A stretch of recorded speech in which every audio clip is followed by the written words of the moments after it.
Okay. As Michaela mentioned, my name is John Ziemer. I'm actually part of JPL's Innovation Foundry now.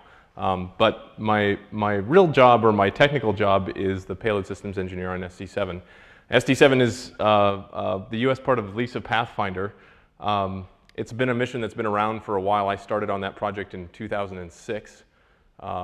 We delivered our hardware back in 2009. So some of this material is a little bit older from that. But I'm also going to try and bring in some ideas of the newer technology we're working on and what that could be used for, anything from gravity wave telescopes and exoplanet observatories to CubeSats. So it's sort of both a combination of what we did for SD7, what we've delivered, what we expect to show there, and then what we'd like to do for LISA and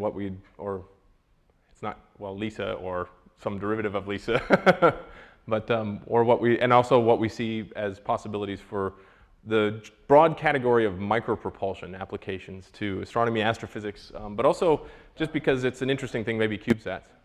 Yeah. Okay.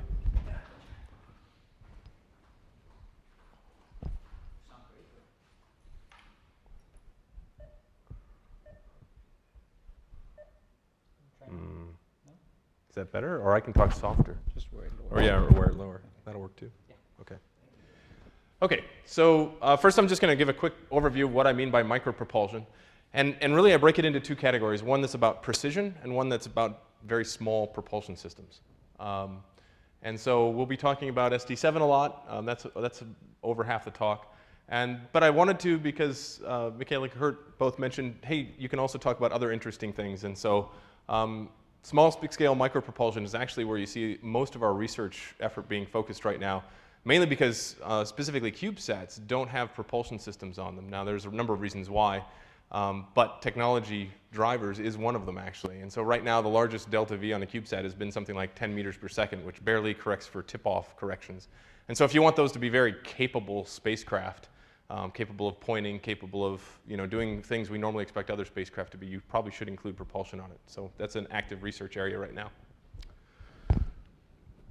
So we break it up into two parts. Propulsion systems used for micro, 100 to 10 kilogram, nano, 10 to 1 kilogram, and pico, less than 1 kilogram class satellites.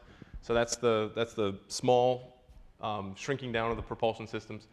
And then we also have a separate category we call that produce microthrust, meaning something less than a millinewton. Millinewton is roughly the weight of a piece of paper, a small piece of paper, thin stock. So it's a pretty small amount of thrust. This often requires specific technology development for particular missions around what their specific requirements are. Besides, the top one has sort of more generic thrusters that are allowed to apply to a variety of different missions. The bottom category includes where we would see the gravity wave missions. In this case, the spacecraft is conventional size. The thrusters boxes themselves are conventional size. It's not about shrinking it down. It's all about the precision of the thrust that you can produce. So if you break it up into thrust levels and spacecraft mass, then you can see the applications and the types of thrusters across here. So for solar pressure drag-free, it's in that upper left-hand corner where we're dealing with small spacecraft, say 100 kilograms to 1,000 kilograms, and keeping them stable against the solar pressure. And then as you go to the next goal is precision formation flying, and as you can see, then we get to orbit maintenance, attitude control, and moving up the scale along the sort of how many Gs you're providing to the spacecraft. And so the area shaded in blue is sort of the area that we call micropropulsion. I purposely made it the largest part of the graph. So the thruster technologies in this whole area, there's a lot of overlap between them.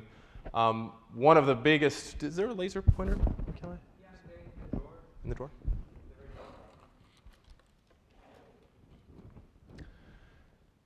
Right now, one of the biggest gaps is actually down here. Things where basically it's a very small thrust, but at a small enough ISP. Now, sometimes you'd think ISP or specific impulse is a rating of how much propellant it takes to do a particular mission. The higher the specific impulse, the less fuel it takes is an exponential relationship. So as we get down here, these thrusters use more fuel for the same kind of total impulse. But in the end, they generally produce higher than the thrust levels are typically higher. So that makes the maneuvers last a lot shorter time. The place where we see... Why is the impulse in seconds? there's, history of, it should be like in foot-pounds, slugs per cubic meter or something, or cubic foot or something like that. It's a strange unit because it really should be about the exhaust velocity of the thruster it produces. But then we divide it by, since it's a specific quantity, the weight on the ground. And so you end up with an extra second rolling around. I could show you the derivation of it, but it's not. It's one of those leftovers from a time when rockets, when you really cared about big chemical engines. So sometimes the microthrust propulsion applications do go as high as 10 millinewtons. In those cases, that's actually pushing not against the solar pressure, but pushing against atmospheric drag. So Gochi was a good example where they actually used an ion thruster to basically make it trying to null out the drag that they got from the deceleration or from the drag of the atmosphere. So obviously, example missions are ST7 formation flying, the old TPF interferometer concept. Precision orbit maintenance, there's a lot of DoD interest in that. Large structure control, actually damping out modes for large structures such as large solar panels or even the structures that would float off the ISS or something like that. Optical communication where you can actually have very precision pointing with the thrusters as opposed to with the optical steering mirrors. Now there's trade-off there. There's not necessarily a good trade-off there for the thrusters, but it's a possibility. But I'll give an example actually showing where for an exoplanet observatory, for example, getting rid of the wheels, which we saw, which Kepler now is having all sorts of issues with, right? Getting rid of the wheels means you can also get rid of any vibration isolation stage that you have to protect against the vibration that comes from the wheels. And so actually, if you replace them completely with thrusters, you actually end up saving quite a bit of mass. I'll show an example where out of a 2,000 kilogram spacecraft, we actually saved over 200 kilograms of mass by suggesting that we switch to a precision thruster as opposed to a combination of reaction wheel and vibration isolation stage. There's special requirements. The precision is not normal for thrusters. If you look at sort of, again, back to the same time that seconds are for the units of ISP, you go back to a time when if you can just get the thruster on and working, you're good, right? Not controlling it precise timing or precise control of the actual thrust level itself. So most of the propulsion systems, if you look at their development path, have been more around the idea that when you want it to start, it will start, and it will burn for about as long as you want, but not exactly. And so when you look at mission planning, you end up seeing a lot of makeup maneuvers planned that they don't know whether they're going to need or not because they don't know how well the propulsion system timing is going to work. We can't have that in a gravity wave observatory. The precision requirements are orders of magnitude higher than they would be for any other thruster system. And so that drives a specific technology requirement. Now, the other thing that happens is these missions are not short duration missions. The ST7 mission is a short duration mission because it's a technology demonstration mission. It's about 90 days long. But the lifetime of a LISA mission of a great observatory like that would be something like at least 5 years, if not something more like 7.5 or 10 years. And so designing thrusters that can last for that long is a challenge. And then the other thing that's interesting is a lot of those precision and lifetime requirements come at the expense of mass and power, of course. And it's not, it's most of the time, us rocket scientists, we like to minimize the mass as much as possible and minimize the power requirements. But in these applications, since the thrust is so small, the power is very small already and the mass is very small already. So we don't make a big effort to try and shrink these things down any more than we need to or reduce the power on these things any more than we need to. It's not really necessary. So the technology status, the current state is NASA's investing in mission-specific technologies. There's no broad precision propulsion program or anything else like that. Even the broadest technology development program, the in-space propulsion program, doesn't believe in funding this kind of work.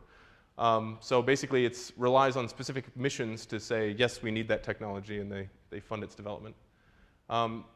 DoD is pushing the envelope with more general technology programs, including MEMS propulsion, and I'll talk a little bit about that. But basically, they're looking at that first category of micropropulsion, the small-scale things, and they are scaling entire propulsion systems down to fit on a chip, with the idea that they can then, drive very, very small payloads around in a conventional way.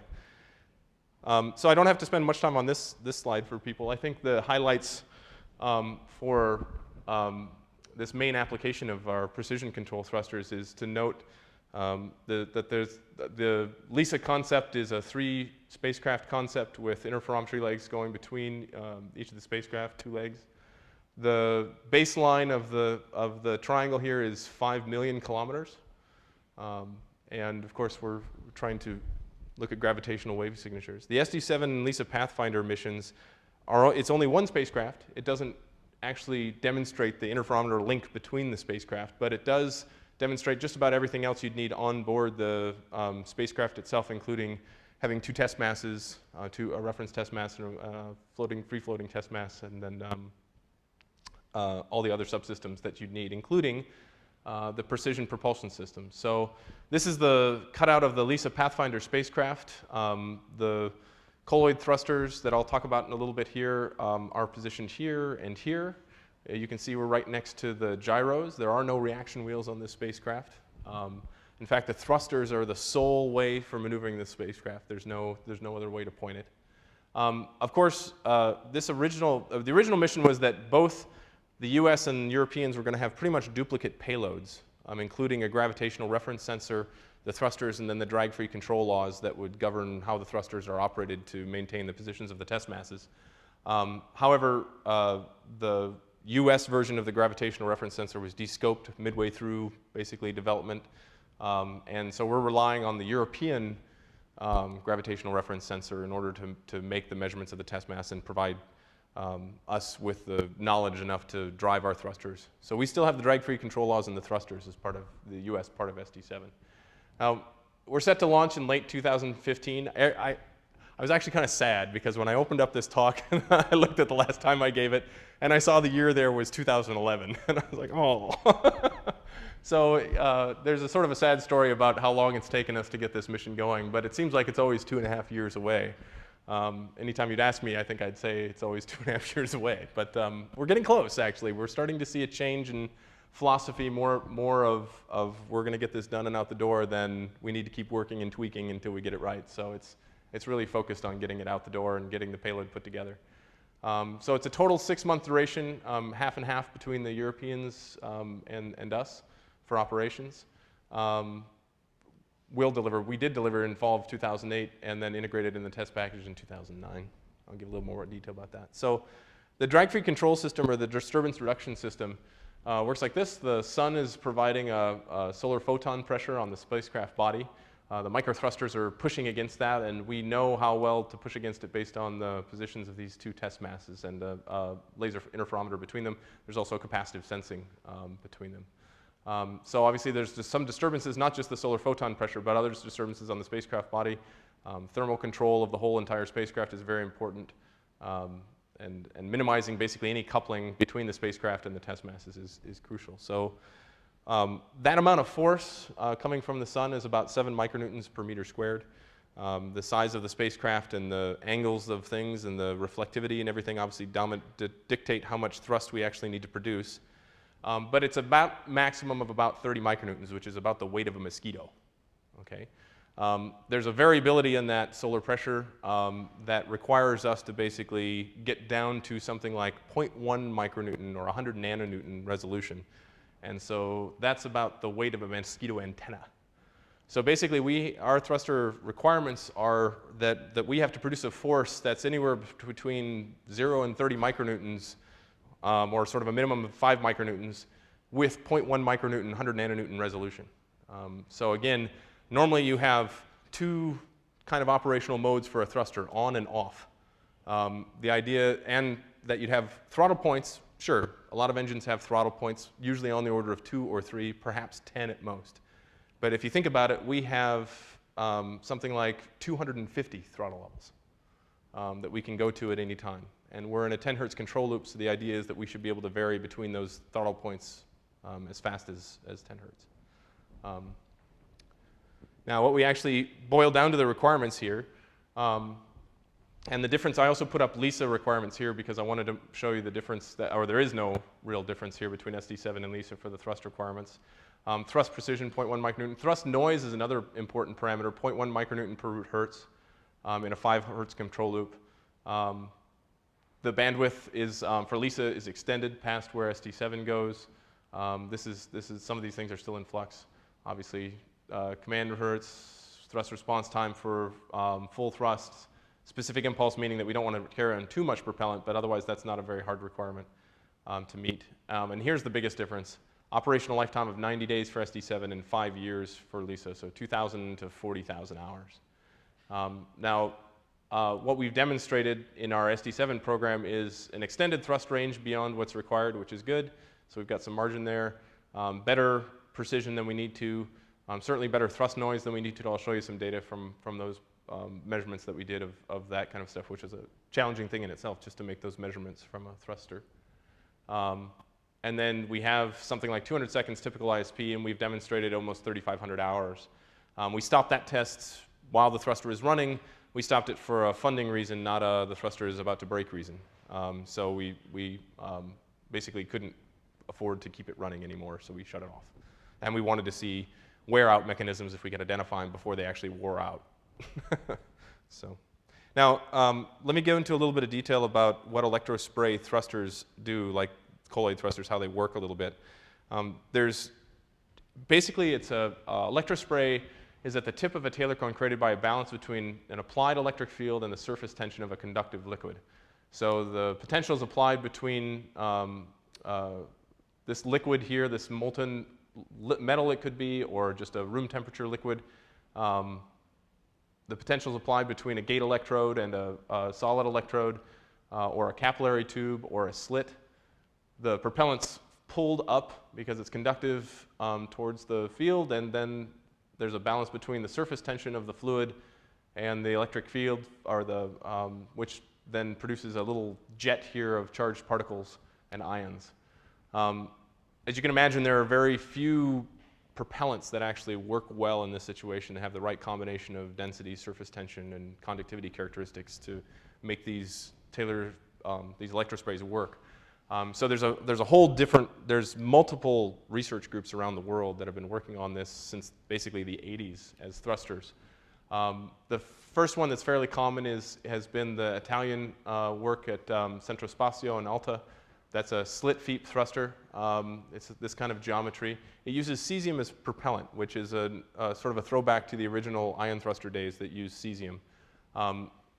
This type of thruster was originally slated to be on LISA Pathfinder. In fact, the Italians got all the way through running long duration life tests and performance tests, and were meeting a lot of the requirements, but the cesium presents a very tough challenge. As you know, cesium oxidizes very easily. When it oxidizes, its melting temperature goes from something like near room temperature up to 1,000 degrees.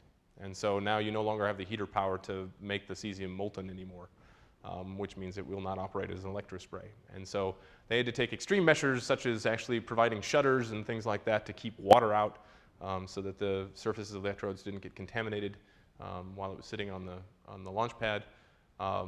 And then also have very elaborate systems to try and keep the cesium contamination down and wetting of the emitter tip, and a whole host of problems that basically led to these thrusters being descoped as well on their thrusters. The Austrians, Institute of Technology, they worked on a slightly different design with using indium as opposed to cesium. Indium coats the outside of these, by capillary forces, coats the outside of these needle emitters. This dimension is something, I should mention, this slit dimension is on the order of sort of 10 microns or less. This dimension is something like 100 microns. In fact, it's important, we'll come back to it, all the physics of these electrosprays all happen on the tens of microns of scales. The droplets that typically get ejected from these things are on the order of 10 to 20 nanometers. The fields that we use are on the order up to 10 kilovolts. Generally, extraction has a minimum threshold to overcome the surface tension of a couple thousand volts, depending on the spacing and the propellant type. But one of the challenges that as you generate that field and the hole you have and everything, it's an electrostatics problem, but also a microfluidic problem at the tip. The higher the field, the more you can focus the beam, but then also the more you pull off, the more you have a charged mass ratio that starts to go south, so that you have very big, heavy, slow-moving droplets. Oftentimes, even you can have, for the cesium case, it's hot enough that you actually have somewhat of a cloud of neutrals sitting out here that can also engage in charge exchange collisions that can actually send some ions, high-energy ions, back to the emitter, which isn't a good thing. So with all these thrusters, it seems like a very simple system, but it's actually, there's a lot of issues that go along with it. Now the thrust it produces depends mainly on the two things, the beam current to the 1.5 power and the beam voltage to the square root of the beam voltage. In this case, for our design of a Colleen thruster here, you can see the tip. Again, this dimension is something like 100 microns. The cone jet forms, and in this case, you can actually see the droplets. This is a mixture of glycol and formamide, which actually allows you to see the droplets. Those are on micron level scales. But the propellant that we use is what's called a room temperature liquid salt. It's an ionic fluid that actually the droplets are back again to what I said about 20 nanometers. So you actually can't see the jet coming off of these thrusters at all, at least optically in the visible range. For us, we use a capillary tube. It's actually a pressurized system. So we force the propellant up to the emitter tip, and the field between the extractor and the emitter forces this cone jet to form and the electrospray, the charged particles to come out. We then also have an outer screen that we keep near ground. That's the outer layer. We can actually bias both of these electrodes together up to about 10 kV, which allows us to get a pretty high energy ion beam or droplet beam moving out of this thing. So other applications for these electrosprays are things such as mass spectroscopy. People are using them for materials processing, coatings, all sorts of other things. There's actually a huge amount of development, research and development. Much more money is being spent in the microbiology area on electrosprays than in propulsion. And so we were actually able to leverage a lot of the microfluidics, even the hardware that they've developed, and certainly some of the diagnostics for our uses. They don't care about thrust, so they don't have thrust stands. We had to build one of those. So this work all started back in 1998. The company who has designed this hardware and built and tested it with our help is Busick. They won in 1998 a Phase 1 SBIR. For those who don't know, that's a Small Business Innovative Research Grant. It's about 100K at that point, I think, or even 75K. And then they basically started work, they were selected in a competitive selection for SD7, and then basically built the first kind of thrusters. But the first 9-emitter thruster failed after 500 hours in 2005. It was then that JPL descended on them and gave them lots of help. And so there was two of us that were basically in residence at Busick for about 3 years, working on this together with them and trying to meet these challenges. So where are they? They're in Boston. They're outside of Boston in Natick. Let's see.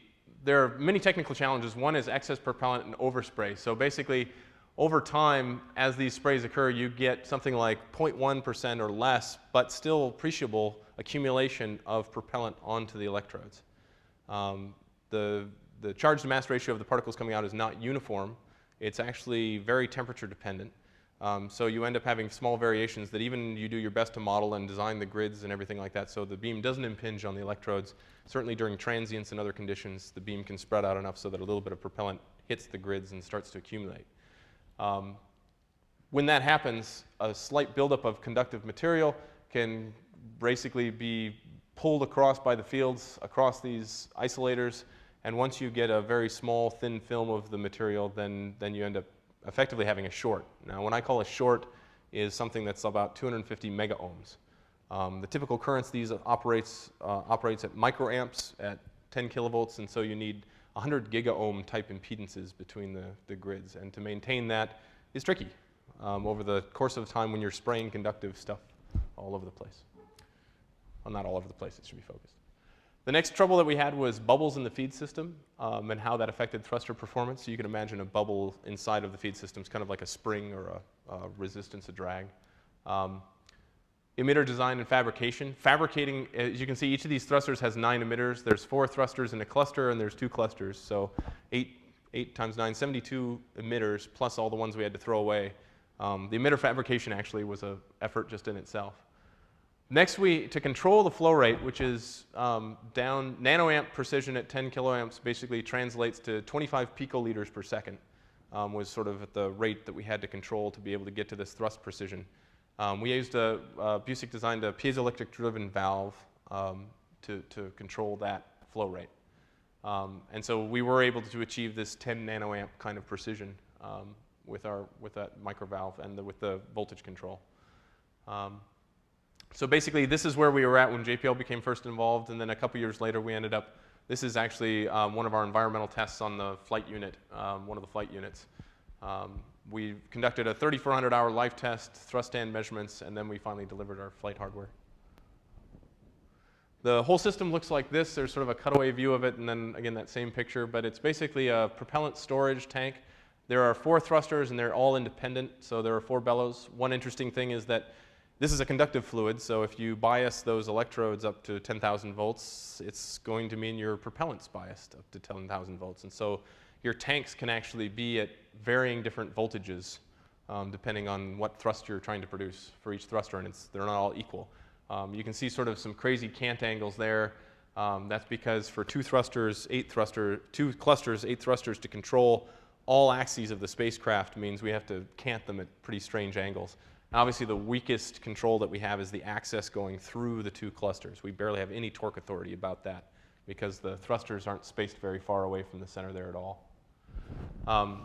Each thruster has its own bellows. Then it goes up to a micro valve that goes up to the thruster head. Each thruster head has its own power processing unit, and all 4 systems, including the micro valve control and the power processing units, all get controlled by one digital control interface. And that talks to our space avionics box on the spacecraft through an RS-422 communication line. The bellows are spring pressurized at about an atmosphere. So actually, as the definition goes for propulsion systems, this is not a pressurized vessel, which is important for safety considerations, range considerations, and other things. Here's some measurements of the thrust noise. Now the challenge, there was already a challenge of trying to measure this thrust noise. These thrusters typically weigh a couple kilograms. And so trying to measure 0.1 micronewton kind of precision on a 10 kilogram or a 1 kilogram object with another few kilograms of electronics actually turns out not to be such a trivial problem. So you can calculate it from first principles basically on what the current voltage are. So if you know what the charge to mass distribution is, you can back out what the thrust should be in the distribution of the beam. To measure it directly means that it's on a torsional pendulum generally. The power and everything else that has to run the thrusters goes across the torsional and pendulum interface. So basically what we were able to demonstrate on our thrust stand is that basically with or without the thruster, with the thruster on or off, we've got basically the same signal in thrust noise. And so this you can see is the resonance of the torsional pendulum. We tuned that to be as low as we could, but obviously not in the band that we were interested in, down below 0.1 hertz. And so the stand was very close to being able to actually demonstrate our requirement. But part of the reason why we're going to be flying and demonstrating in orbit is because this measurement is challenging and it should be much easier to do. Well, it will be much easier to do on orbit. If you look at the actual calculation of what our thrust noise should be based on the current voltage, it's down here. So it's an order of magnitude below the resolution of the stand, we believe. This gives you sort of a typical run that we use to generate this data. There's a calibration of the thrust stand on either end. Basically, what's calculated and then what's measured comes through here. The calculations in this case assume 100% efficiency. So if you actually realize these thrusters are somewhat more around the 75 to 80% kind of efficiency, then you can see that we actually produce a little bit less thrust than what we'd expect by calculation alone. This is a picture of our life test, basically. For the first 500 hours, we had a number of bubbles that we had to clear. We actually figured out how to clear those in a much shorter time now. We can clear them within a day or two generally now without any problem. We also had an issue that the feed system needed a minor repair, so we had to fix that quickly, and then we got going. Once we were in thrust command mode, which looks like this, these are thrust commands that vary on something like a 10 hertz time scale. The 10 hertz time scale is very short, but on the order of a second, you can see that we're jumping almost an entire micronewton back and forth at different levels. And so we repeated that pattern throughout the test. At one point, we went to a minimum thrust because we thought that might be the life-limiting case, and then we went back up to sort of the average thrust we expect, at each time doing sort of a thrust range demonstration during the time. And again, we ended the test with the thruster working perfectly and no problems, but we'd had to end the test.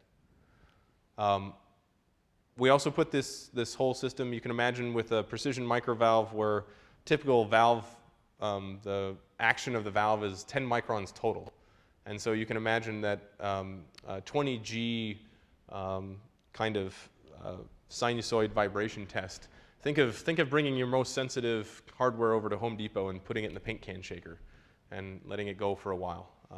It was a really interesting test. The vibration specs, if you worked on the flight hardware aspect of that, they come from the launch provider that shows how much vibration you need to expect during the launch. Well, we could have been launching, well, we are planning on launching on a Vega or a Rockhot. Those are two vastly different dynamic requirements, but in the end, they basically went up to a 20 G sign level requirement. Now, if you haven't tested hardware before, that doesn't maybe mean anything to you, but the largest value, the guys that we brought this to, the testing house that have been doing this for as long as the space program has been around, was 18 Gs until they got to us. The vibration table literally walked across the floor as we were testing it. It was so much, going on. But we survived that. So it was good. We got a pretty robust little machine. The next thing, of course, is a thermal test, and so operating up to 60 degrees and then back down to something a little bit colder. Functional test, multiple cycles, cold soaks, hot soaks, and running the thruster, everything went fine. These are examples of... The soak is where you leave it at the temperature? Yeah, you leave it at that temperature, and so basically on the cycles, a lot of times the temperature doesn't permeate down through all the things, especially we have isolation, electrical isolation to 10,000 volts, and so that also generally has a good thermal isolation to it too. And so you have to do these hot soaks so that you actually lit the temperature equilibrate all around in the box. These are actually all 4 thrusters being commanded to go through some pretty large steps. These blips that you hear at the top are actually due to the capacitance that's between the grids and the tanks, so they're not a real artifact necessarily what's coming out in the beam. We actually do beam measurements at the same time and don't see those spikes. If you look at all 4 thrusters, again, all on top of each other, in this square wave here of going from min to max to min thrust again, basically you see all thrusters are within the operating specs that we require of 100 seconds from min to max, and they were also within the thrust noise requirements, at least by calculation. We could not do direct thrust measurements on these clusters themselves. We did them 1 thruster at a time. And so it was not in the final flight configuration. Now I'm going to go, this was cluster 1, I'm going to go to cluster 2, see if you can notice the difference.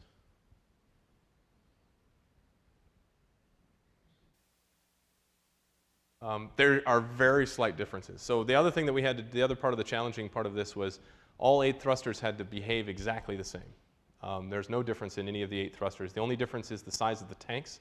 The thrusters that are anti-solar have slightly bigger tanks because they'll be operating at a slightly higher average thrust. That's the only difference between them. So we were happy to receive these thrusters back in 2008. We brought them into JPL. We did various integration and test activities on them, including mating them to the flight electronics and making sure they could talk to each other. Doing some magnetics testing. One of the other things, obviously, the magnetic field of the thrusters has to be completely negligible, and also the permeability, permittivity has to be, basically all the materials are non-magnetic inside the thruster. Very detailed measurements of center of mass, down to something like 0.5 millimeter resolution CG measurements for the gravity, or for the mass distribution on the spacecraft, and then, of course, EMI, EMC. Testing to make sure that we wouldn't interfere during our operation with the spacecraft at all. We delivered those 2 units to ESA. We integrated them on the LISA Pathfinder spacecraft. They're on the sides again, so the 2 are on the opposite. Our avionics unit is nestled, I think, on this picture right up next to it. Yeah, right there. There's our box there. You notice there's nothing else integrated on this spacecraft. Almost nothing. There were a few other electronics boxes, but we were certainly one of the first payload items to get integrated onto the spacecraft. The Europeans, again, have descoped their thruster system, so now where we don't have a GRS, they don't have thrusters, except they are replacing them with cold gas thrusters that may, or it should come pretty close to meeting the performance requirements. Certainly but probably not as well as the electrospray thrusters. We'll see. So now we've overcome all these hurdles. We've gone through all the flight hardware, fabrication. We obviously still have to do our on-orbit tests, but basically our next challenge for LISA is demonstrating thruster lifetime. The last challenge for ST7 turns out to be a shelf life question. As you can imagine, these things, we delivered them in 2008, and then to ESA in 2009, where they've literally been sitting on the spacecraft now for 4 years, almost 4 years. And they probably will sit on the space at least for another 2 or 3. That means it's going to be about 8 years between the times that we actually added propellant to the thruster system and when they'll fly. That, generally, is not a good practice for a propulsion system. That means you have wetted parts, including the valve seats and other things like that, that have basically been sitting compressed and closed for that amount of time. And there's worry about, normally you wouldn't have to worry about Teflon doing glass transition, slipping around and moving around, but we are. So it's not a fun thing to think that just because we've been sitting around for so long, either our performance may change or the worst case is the valves don't open. And that would be obviously a failure. We've done testing so far that shows that in the materials that we ended up choosing are good for the propellant that we have. The propellant that we're using actually, again, wasn't designed for a propulsion system. It was designed to be a green solvent. Green because it doesn't outgas. It doesn't evaporate very much at all. So the vapor pressure is very low for this material, which is one of the reasons why we like it. But it also is incredibly good at dissolving just about anything. We had to do a very extensive search through materials to find ones that would be compatible with the propellant. And when we did that, we found out now through accelerated testing that it's fairly stable. We expect at least 6 years. We have some funding now to go back and maybe extend that shelf life up to 10 years. Let's see, I've said all these things, so this is just a summary. I provide a lot more information on these slides than I'm necessarily going to talk to because it's a PDF that's available now on the shared server, so the information is here that I've been saying. We do have current funding out of the PCOS program, the SAT funding for colloid thruster feed system technology development task. So basically when you look at the ST7 system, you have the bellows, a filter, a microvalve, and a thruster head. For a flagship mission, this isn't redundant at all. It's not acceptable. And so you'll have to have redundancy built into the system, both parallel redundant systems and serial redundant systems. The other thing is these bellows are quite heavy. And so while I said mass wasn't a big concern, when you start to say that you need 10 times the mission or 20 times the mission duration of ST7, the size of the bellows and the springs that you'd need to hold those get to be very cumbersome. And so we'll go to more of a conventional propellant tank system that's a blowdown system that you'd see with any other chemical propulsion systems around. So we've got to qualify that. We've got to build, test, and qualify that system. There are other applications for precision pointing and precision control. For an Earth-observing spacecraft, if you want a quiet spacecraft, so attitude-controlled, performed when, with reaction wheels and magneto-torque rods, no moving appendages. In this case, we looked at a SAR antenna, passive thermal control, thrusters aligned with the center of mass. But basically, the whole point of this was actually doing repeat orbit tubes down to something like centimeter-type repeat tracks. That's very important for things when you're looking at seismic changes or something else like that when you want to actually measure some very small changes in the observables. You want to have that repeat orbit tube. Of course, for DoD, improved detection of moving objects, and for Earth monitoring ice and water boundaries. What was this? It's just a mission concept. It's the idea. This is a pure made-up mission. There's no real mission that's doing this. But when we thought of applications of what these low thrust, sort of very precise thrusters could do for you, this is one of the examples. The other one is an exoplanet observatory. So again, here you have something like a monolithic coronagraph that weighs about 2,000 kilograms. Its pointing and attitude requirements are 50 times better than state-of-the-art, something like 0.1 milliarc seconds compared to Hubble, which is 5 milliarc seconds. You do need to control around the roll axis and have a desired slew rate so that you can look at multiple targets. If you replace the chemical system and reaction wheel and vibration isolation hexapod and replace it with a system of 20 microthrusters positioned around the spacecraft with very parts, that obviously includes redundancies, you end up saving something like 215 kilograms of mass. So it's actually not even a mass upper to replace the system with thrusters. It's actually a decrease in mass. And if you can demonstrate that your thruster lifetime is a lot better than your reaction wheel lifetime, it's probably even a saving thing there. Because in the end, what it comes down to is if you want to have the mission last longer, you just add more propellant. So you have some slightly bigger tanks. The tanks for LISA, for example, are going to be 2 liters in size. And so if you wanted to double the mission and made the tanks 4 liters in size, it really wouldn't be that hard. Now, the thruster lifetime itself may be a bigger challenge there, but the tanks and the amount of propellant you have to bring along to replace the effectiveness of the reaction wheels is pretty minimal. So they're competitive in terms of lifetime, you're saying? If we can demonstrate the lifetime for LISA, that's right. Yeah, so the reaction wheels have, it's sort of a statistical kind of failure process. We have not run our thrusters long enough and as many of those things to get sort of the statistics of our failure modes. Generally, what we've tackled has been the failure modes that have to do with startup and the transients that go along with switching from different modes, and then also operating for hundreds or even thousands of hours, not for tens of thousands of hours. And so while we've identified most of the failure mechanisms on those shorter duration tests, we do definitely need longer duration tests to see, we've done a number of those things. For example, we ran 6 thrusters in parallel for 3,000 hours to see what the statistics were of how they would fail. And for example, 2 of those thrusters plugged.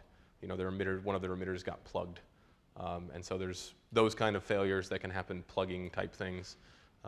There are, as I mentioned, the buildup of the propellant on the grids, but we think we've solved that for the most part. And then there are other wear-out failure mechanisms, such as the valve drivers and PPU parts and other things like that. Okay, so the bottom line is that we've demonstrated we've got a 4 to 30 micronewton thruster, so it meets all the LISA requirements. It's flight qualified and ready for demonstration, and hopefully it will be flown in a few years from now.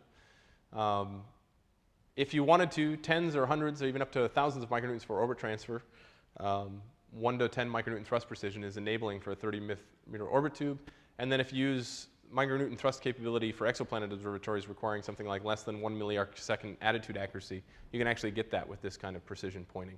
So it eliminates the needs for reaction wheels and vibration high slip bounds. Okay, so now I'm gonna switch gears a little bit and talk more about shrinking down propulsion systems, making them very small. So in these cases, we're talking about missions that would be like inspector satellites, distributed mesh networks, so formation flying, large swarms of spacecraft. Frequently, the smaller spacecraft are shown to reduce mission costs. And yeah, I'm going to go through this stuff pretty quickly. The main point of the talk was the other stuff. It's critical here to have a low system mass. So size and power are the key. Tight spacecraft integration, it's not just a box anymore. It has to be heavily integrated with the spacecraft. In fact, the tanks and propellant lines can actually help form structure for the spacecraft in these cases. And so NASA's funded efforts in the recent past is looking for mission-specific applications. There's actually been some more recent funding for electrospray technologies to shrink them down that I'll show you. I'll end the talk with that. But DoD is also interested in these kind of things. So for CubeSats specifically, there's a whole host of options. This is a very old slide. In fact, I don't even bother updating this because I could update it once a month, basically. There are, especially the universities now, there is even, the University of Texas at Austin even has a 3D printed version of a thruster system for CubeSats. So literally they can make the tank any size you want. So that's pretty interesting systems. Now again, the CubeSat systems are all below 10 meters per second, which doesn't, all that really can do is compensate for a tip-off correction that you have coming out of the P-pod. So if you wanted to change your orbit or point or do anything like that, you'd need much more reliable, much more capable thrusters to do that. One of the options you have is cold gas thrusters. I'm not going to go through all the details here. A lot of this is, again, sort of provided for, Kurt asked me and Michaela asked me to provide other alternatives to electrospray thrusters, so here they are, but I'm not going to talk about them. Cold gas is pretty simple. It's just a valve and a nozzle, but it's pretty reliable. There's a whole host of options that are small and produce small thrusts. But generally, when you look at these things, the smallest thrusts are still on the order of a few millinewtons, not micronewtons that we use for LISA. So there is some special development for the cold gas thrusters that replace the FEEP thrusters on LISA Pathfinder to make them have that kind of resolution. But are the tanks bigger? Yeah, much bigger. That's an interesting challenge because, number one, for LISA Pathfinder, they hadn't intended to fly tanks at all. The normal configuration that you'd have for a tank in any other spacecraft, structurally and thermally, you'd want the tank in the center of the spacecraft and build the spacecraft around it. Well, that doesn't work for LISA, it doesn't work for LISA Pathfinder, so they actually had to move the tanks out to the edge of the spacecraft. They were worried about the mass changing over time, too. And they discovered that they couldn't have just one tank, they needed to have 4 tanks spread around the spacecraft, and then for redundancy, it's a plumbing nightmare. I mean, basically, you have to make sure all the tanks can talk and pass propellant back and forth so that any one thruster can have access to any tank, and it's a plumbing challenge. Plus, when the spacecraft wasn't designed to have that propulsion system and that kind of plumbing on board, they're going to have to do a lot of clever routing of propulsion lines, of propellant lines around the spacecraft. So it's literally a pressurized gas. And That's it. Yeah. And the valve opens diaphragm? No, it's generally something, well, for these applications, yeah, it can be anything from a diaphragm just to O-ring seat to, you know, there's a whole bunch of different options for valves that work here. Yeah, but the ones that are actually, the coal gas thrusters that are going to be demonstrated on these Pathfinder are also piezoelectric driven. And so they have a very short stroke with an orifice that's, I don't know exactly because it's, again, they have restrictions on their technology just like we do, but it's probably on the order of a few tens of microns kind of orifice that they regulate. So it's, it can either be a spindle, kind of little pin that goes in and out of that thing, or a hard seat more than likely. There's chemical engines. Solid rocket motors now are small enough to fit in your hand. Think of solid, you know, like something like a model rocket engine. But these kind of things are being proposed for CubeSats. There's monopropellant thrusters. JPL is working on something called the hydrazine millinewton thruster. This has been tested, again, on one of our thrust stands. It generally delivers something like 0.9 micronewtons is a conventional hydrazine thruster. These get down to something like 20 millinewtons. The cool thing about these, though, is that you can actually control the valve on and off very well. So now instead of something like 5,000 micronewton seconds or a 5 millinewton second impulse, you can get down to a 50 micronewton second impulse. And so for a larger spacecraft, this is a new capability. What's that? That's not burns, hydrazine. Hydrazine, yep. So there's oxygen. No, it's a monopropellant thruster. So it's just pure hydrazine. There's a catalyst bed that the hydrazine flows over and decomposes on, and that's where you get your thrust. So all it is basically a tank, a heater, and a valve. And a cat bed. So propulsion systems are generally fairly simple. Electric micropropulsion is coming on. There are small ion thrusters. There are pulse plasma thrusters. Pulse plasma thrusters have been developed on and actually demonstrated. They're the longest heritage electric thruster there is around. But Hall thrusters now especially are coming into favor. Most commercial communication satellites now either use a Hall or ion thruster. So all DoD satellites are using electric propulsion. So actually NASA is kind of behind the curve in the idea that only 1 or 2 of our missions has used electric propulsion. Almost all the commercial operators now use it almost exclusively. It can enable orbit maneuvers because now you're talking about much higher exhaust velocities, which means you don't need as much propellant to do the same kind of maneuver. And so you accelerate those with electric and magnetic fields instead of using the thermal properties of the propellant, and you can get to much higher speeds. Pulse plasma thrusters have been flown on a number of missions, and they've been trying to shrink them down. However, they're not very efficient. The electrospray systems that I've been talking about, without trying hard, are about 75 to 80% efficient. The PPTs are somewhere in the order of 5 to 10% efficient. And so for producing thrust, you need basically, say, 5 to 10 times the amount of power that you would need to produce the same thrust. And then you've also got to consider about how you get rid of all that waste heat.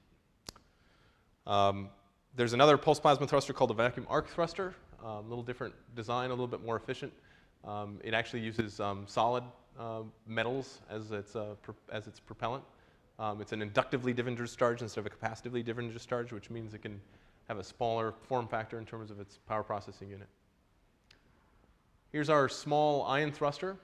This is only a few centimeters, 3 centimeters in diameter. It's a complete ion thruster. A professor actually now, the member of our group who designed this is now a professor at UCLA, and he brought his thruster with him. Small Hall thrusters, as I mentioned before, have been flown now at less than 200 watts of power. But here's what I wanted to talk about. The advances in MEMS fabrication have really perhaps changed the game about how we think about propulsion. Just like basically the same time frame that this TV was around was about the same time frame this thruster was designed and started to fly. And now you see, of course, we've got flat screens, and I expect actually thrusters to start looking like that. You can design all of these things here where I had a 9 emitter thruster that was conventionally machined emitters, think back to this. If you MEMS fabricate those emitters, you can literally get thousands of them on a square centimeter. Micro-electro-machined systems.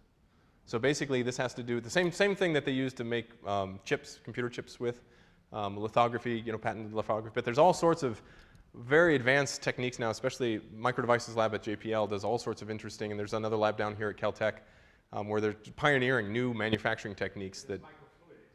And there is yeah. But the beauty of this is that all the physics of the electrospray, again, occur on tens of microns of scale. So there's no reason for us to have conventional systems that are millimeters or even centimeters of scale, except that that's just what we can fabricate with our hands, right? And so that's what we have. When you go down to a system where you can use advanced lithography techniques, deep ion reactive etching techniques, you can produce these same emitters basically on that kind of scale. And there's the only physics limit starts to be sort of a Child-Langmuir kind of current density limit that you get into, but we're pretty far away from that even, about how much you can generate with these things. So literally, if you go to something like 4,000 to 400 emitters instead of 9, something like a couple watts at 6,000 volts, basically you generate a whole millinewton. So that millinewton can fit in something probably like a centimeter squared. And so just like the flat screen starts off with, we started off with little handheld flat screens and things like now we have 52-inch ones. If you were to invest the billions of dollars that have gone into that into propulsion technology, you could probably get the same far, get the same way. But obviously we don't have billions of dollars, but the idea would be that if you can make these grids to be certainly as large as these other ion thrusters, which this is about 30 centimeters in diameter, you can actually generate something like 10 times the thrust for the same kind of system, right? And also, even these ion thrusters that have been worked on since the 50s and 60s, they peak out at about 60% efficiency. And so the idea that you could get up to a system that has something like 80 or even 90% efficiency like these electrosprays do means you probably would replace them. They would be much more efficient. The biggest reason is when you look at these thrusters, you see a blue glow when you run. I don't know if even recently with the asteroid redirection mission, the picture of a Hall thruster operating has been all over the news where you see this donut of a blue plasma, which is a xenon plasma being created. Well, there are all sorts of losses with creating and maintaining that plasma. The electrosprays don't do that. There is no plasma. It's a pure electrospray system, and the efficiency of producing those charged droplets is very high. So we've actually been working on a MEMS fabricated device this is about 2 centimeters on a side here. It's got about a little over 100 emitters. We're working on even increasing that up to 400 emitters. The whole system is going to weigh less than 10 grams. It's going to be able to fit on a CubeSat is the goal. It would produce about 100 micronewtons of thrust, have 100 grams of propellant, which could mean that you could produce up to a kilometer per second of delta V for a CubeSat. So having a kilometer per second of delta V for a CubeSat means you get to change its orbit. Means that you get to point at whatever you want for as long as the mission can go for. It means a whole bunch of things. It's an enabling technology for small sats and CubeSats about what you could actually do with them. Not clear, because again, for ST7 and LISA, you really don't need that much thrust. It's still only 30 micronewtons. And so the amount of effort that you'd have to spend to get these things the same flight qualified process. For CubeSats, we think we can do it in a couple years, and we've got sort of a 2-year horizon time frame. So 2014, we think we'll be able to get this on a CubeSat. 2016, a small satellite, and then 2018, if you wanted to, you could do some real maneuvers and move some things around. So one of the cool things, for example, on the Exoplanet Observatory, one of the things that limited us for slewing was that we had to keep the thrusters all mounted to the spacecraft. Well, if you have these little bitty tiny thrusters, and all you need to do is run some power to them, you can put them anywhere you want on the spacecraft. So you can have much higher moment arms if you wanted to, as long as the structure can support them. That means you can also distribute them across large distributed apertures and large structures in spacecraft to help damp out modes, which right now is a struggle. They're putting piezo actuators on all the linkages to try and help damp out those modes, but if you use thrusters, you can actually do slewing and pointing very soft and controlled so that you could move some of these large structures around pretty easily. So we've got a whole host of applications and desire to do it. NASA is now put together an open solicitation that was, I think that we submitted our proposal about a month ago now. That's a multi-million-dollar effort to help design and develop these things over a sort of a 2 to 4 year time frame with the idea of demonstrating on a CubeSat. Okay, so the application of micropropulsion covers a wide range of missions, small to nanosatellites, where precision propulsion is required. We do have flight projects that use micropropulsion, NASA and DoD. It's a combination of using existing flight-proven technology in new applications and developing new systems where there are gaps. Most advancement at NASA is coming from precision propulsion area, but now it's starting to switch actually to more of the CubeSat propulsion system while we kind of wait around to see ST7 fly, I think. So we're really pushing the envelope in the MEMS fabrication area, and we're basically working with a whole host of people. We have a number of academic institutions we work with, MIT, Michigan, and Caltech, and we also work with a number of other centers, and for some reason, micropropulsion hasn't gotten into all the politics that other propulsion systems have, where people are fighting for turf. We all seem to be pretty friendly with each other, which is nice for now. Thank you.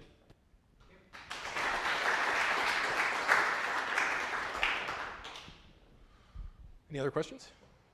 Is there any, I mean, is it a sensible thing to ask whether there's some test you could do on the ST7 thrusters for launch to address this possible, you know, the concerns you have with the shelf life? Yeah. We're thinking about that. Because they're taking off a lot of the panels and putting a lot of the panels back on after they replumb the whole system, they're thinking that basically we have to go back through all the spacecraft level qualification tests, including vibe, thermal, everything over again. Before they just used mass models, but they had mass models for the FEEP thrusters, obviously not for the cold gas thrusters. So they're basically saying they're going to have to redo all those environmental tests. If that's the case, we may actually ask to turn our thrusters on during the thermal vac test. We have to be in vacuum. We can't test our thrusters without it. More than likely, we still will not open the valves. Because right now we know the propellant's behind the valves. If we open the valves, that means the propellant's all the way up in the rest of the feed system. We certainly didn't design it for launch to be that way, but then that would wet a whole new series of materials that, while it'd be really nice to know if it works, it's sort of a risk in itself.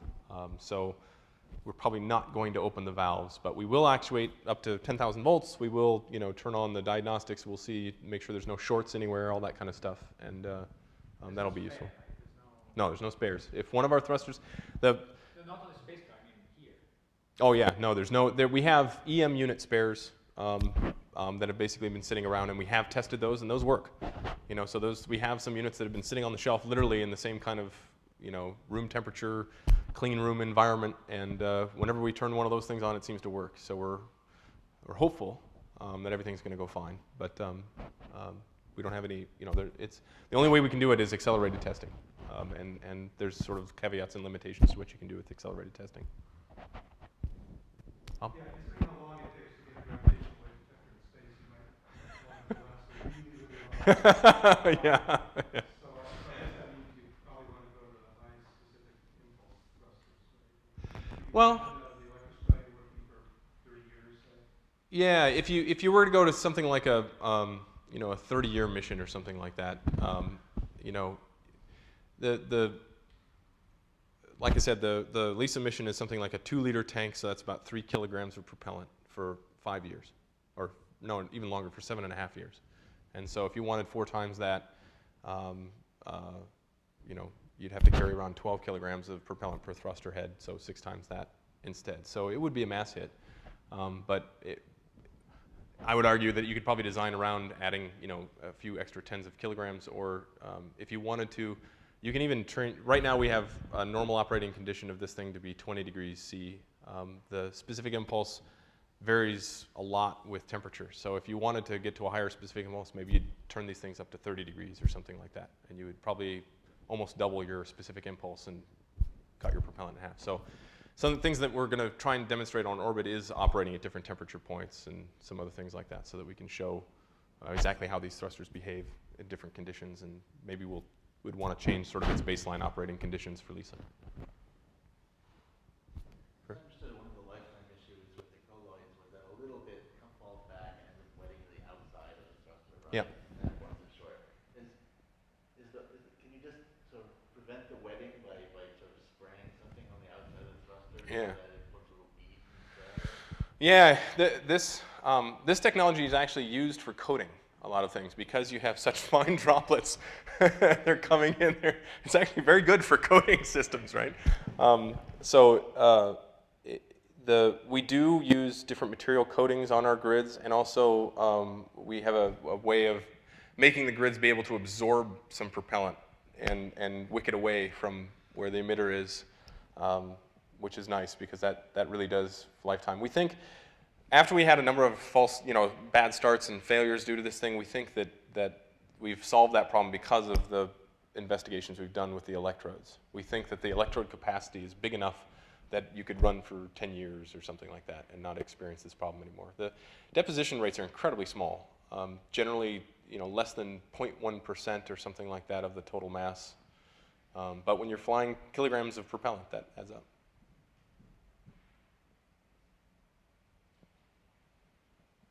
Any other questions? Great. Okay, thanks again.